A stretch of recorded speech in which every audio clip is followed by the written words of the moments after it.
इमरान खान के साथ उनके बेटों की ईद पर बात करवा दी गई थी, जबकि इमरान खान के साथ ईद के दौरान किसी की भी मुलाकात का एहतमाम नहीं किया गया था। इमरान खान के साथ उनके ख़ानदान के लोग मिल सके, ना ही उनके पार्टी के लीडर मिल सके और ना ही उनके किसी वकील को इमरान खान तक रसाई दी गई। ताहम इसी दौरान जैसा कि आपको बताया कि इमरान खान के बेटों के साथ इमरान खान की बात करवा दी गई थी और इमरान खान को तीसरा इंजेक्शन भी लगा दिया गया। पहले भी इमरान खान की आंख के हवाले से 2 इंजेक्शन लग चुके थे। कहा यह गया था कि 3 इंजेक्शन लगेंगे और तीसरा इंजेक्शन भी लगा दिया गया, लेकिन एक मरतबा फिर इमरान खान की फैमिली को एतमाद में नहीं लिया गया, उनको नहीं बताया गया। लेकिन वो कहते हैं जिस तरह से खबर जारी की गई है, बोर्ड बनाया गया था, उसकी तरफ से इमरान खान की आंख को तसल्ली बख्श करार दिया गया है। आपके सामने रखते हैं किस तरह से इमरान खान को जेल से हॉस्पिटल मुंतकिल किया गया और फिर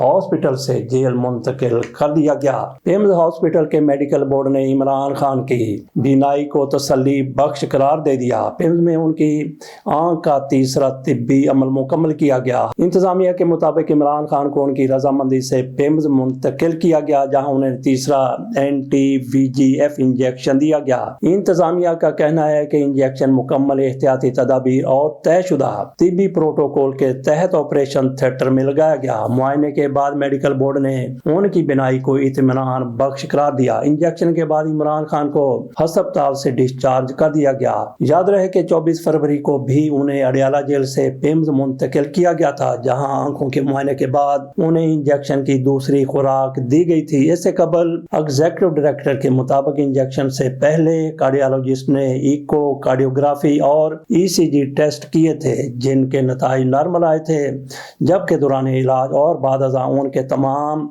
वाइटल्स मुस्तहकम रहे और कंसल्टेंट फिजिशियन ने भी उन्हें तिब्बी तौर पर मुस्तहकम करार दिया था। ये इमरान खान की आंख के हवाले से हमने जिस तरह से हुकूमत ने रिपोर्ट जारी की है वो आपके सामने रख दी। बाकी इमरान खान की बहनों की तरफ से, इमरान खान के पार्टी लीडरों की तरफ से और इमरान खान के जो भी उनके चाहने वाले हैं, उनके करीबी हल्के हैं, उनकी तरफ से इस रिपोर्ट को भी मुस्तरद किया गया है। तो मेरा नहीं ख्याल कि इससे कोई फ़र्क पड़ेगा। और हुकूमत की तरफ से जिस तरह से इमरान खान का इलाज किया जाना था और यही बातें बाहर आई हैं कि इमरान खान अपने इलाज से मुतमिन है। बाकी इमरान खान के बेटों ने जिस तरह से मुलाकात की थी उसमें से कुछ भी इसके सिवा बाहर नहीं आया कि उन्होंने जजों पर इमरान खान की तरफ से तनकीद की गई है। बाकी उनकी तरफ से जिस तरह से फील्ड मार्शल का बार बार नाम लिया जाता था, उनका नाम नहीं लिया गया। फौज के हवाले से या फिर जनरलों के हवाले से भी इमरान खान के इस ट्वीट में जो कि उनके एक्स पर जारी किया गया, उनके बेटों की गुफ्तगू को मद्देनजर रखते हुए उसमें भी ऐसी कोई बात नहीं है कि फील्ड मार्शल साहब या फौज के खिलाफ कोई बात की गई हो। मेरा ख्याल है कि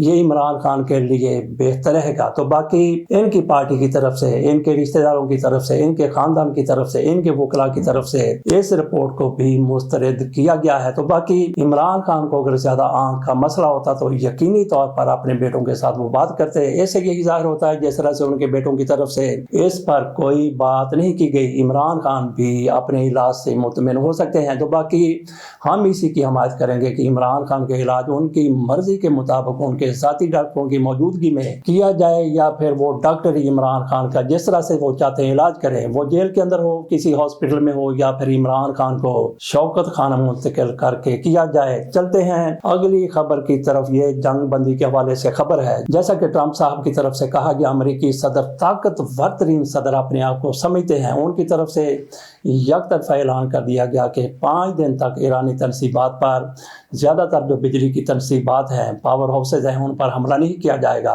यकतरफा तौर पर ट्रंप की तरफ से ये ऐलान किया गया। ईरान की तरफ से इस पर इत्तेफाक तो नहीं किया गया, लेकिन ईरान की तरफ से भी जिस तरह से पहले हमले किए जा रहे थे वो उस तरह से नहीं हो रहे, जबकि इसराइल की तरफ से पहले की तरह ही ईरानी तनसीबात पर हमले किए जा रहे, बल्कि ईरान की जो एटमी तनसीबात हैं उन पर हमले किए गए हैं। नतंज पर भी हमला हुआ, इस्फहान पर भी हमला हुआ है और बाकी जगहों पर भी इसराइल की तरफ से हमले किए गए हैं। इसी तरह से ईरान की तरफ से भी इसराइल पर हमले जारी हैं। इस हवाले से कहा गया है कि ईरानी तवानाई इंफ्रास्ट्रक्चर पर इसराइली हमले किए गए और उसका भरपूर जवाब दिया गया। और ये भी कहा गया है कि ईरान के हमलों में एक बार फिर नेतन्याहू बाल बचे हैं। उनकी जिंदगी का खात्मा करीब था कि वो बाल बच गए। बहरहाल देखते دیکھتے ہیں کہ ایران کی طرف سے کس طرح سے اپنی پوری کی پوری قیادت، جس طرح سے اس کو مار دیا گیا، شہید کر دیا گیا، اس کا کس طرح سے بدلہ لیتے ہیں۔ اور بدلہ لینے کے لیے ان کے سامنے ٹارگٹ کون سا ہو سکتا ہے؟ ایک تو نیتن یاہو کا ٹارگٹ ہے، اور یقینی طور پر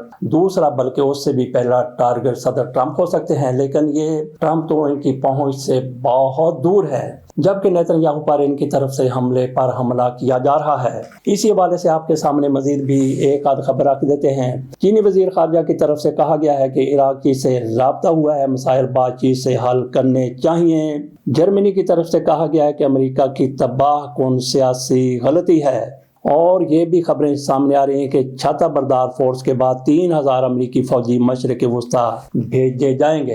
یہ کس کی طرف سے حکم دیا گیا؟ ظاہر ہے کہ ٹرمپ کی طرف سے حکم دیا گیا، اور ٹرمپ وہی جن کی طرف سے کہا گیا تھا کہ 5000 میرین ہم ایران بھیج رہے ہیں اور وہ زمینی کارروائیاں کریں گے۔ لیکن ٹرمپ صاحب کی طرف سے جیسا یہ اعلان کیا گیا اور بھی کئی اعلانات کیے گئے تھے، لیکن بعد میں فوج بھیجنے کا فیصلہ واپس لے لیا گیا۔ آپ کو، ہمیں اور پوری دنیا کو معلوم ہے کہ صدر ٹرمپ کی طرف سے ایران پر حملہ اس لیے کیا گیا تھا کہ رجیم چینج کروانی ہے، لیکن ٹرمپ صاحب رجیم چینج کروانے میں ناکام رہے، اور پھر ان کی طرف سے کہا گیا کہ آبنائے ہرمز کو ہر صورت کھلوایا جائے گا، لیکن اس میں بھی ان کو ناکامی ہو گئی۔ ان کی طرف سے کہا گیا کہ 48 گھنٹے دیتا ہوں، اگر آبنائے ہرمز کو نہ کھولا گیا تو پھر ایران کی اینٹ سے اینٹ بجا دیں گے۔ اور پہلے بھی امریکہ کی طرف سے ایسی کوئی کسر نہیں چھوڑی گئی تھی، لیکن اس کے باوجود کہ 48 گھنٹے کا الٹیمیٹم دیا گیا تھا، تنبیہ کی گئی تھی، امریکہ کے صدر کی طرف سے نہ صرف یہ کہ اس پر عمل نہیں ہوا بلکہ جنگ بندی کی طرف آ گئے، اور 5 روز کی جنگ بندی امریکہ کی طرف سے کر دی گئی، اور یہ جنگ بندی امریکہ کی طرف سے کی گئی ہے جبکہ اسرائیل اس کو ماننے کے لیے تیار نہیں ہے۔ اسرائیل کی طرف سے ایران پر حملے جاری ہیں، اور ایران کی طرف سے بھی اس کا جواب دیا جا رہا ہے۔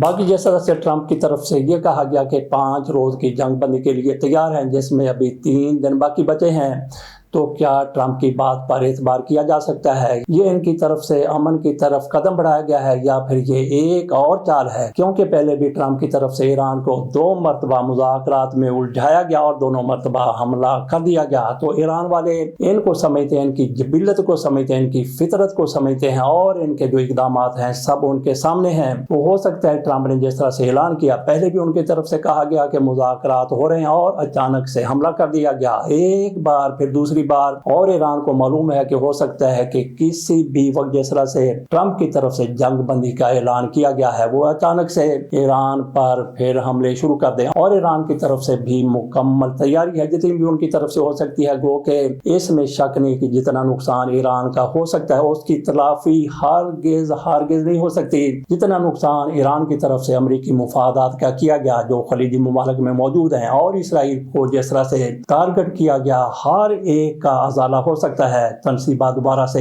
تعمیر ہو سکتی ہیں، وہ پیٹرولیم کی ہوں، وہ گیس کی ہوں، یا پھر وہ دفاعی ہوں، ان کا ازالہ ہو سکتا ہے، اس کا تدارک ہو سکتا ہے، لیکن جس طرح سے ایران کی قیادت ماری گئی اس کا کوئی تدارک نہیں ہے۔ دیکھتے ہیں کہ آگے جا کے کیا صورتحال بنتی ہے۔ اگلے ویلاگ میں ہم بات کریں گے کہ کس طرح سے ٹرمپ کی صدارت کا 2026 آخری سال ہے۔ اس کے ساتھ اجازت دیجیے، اللہ حافظ۔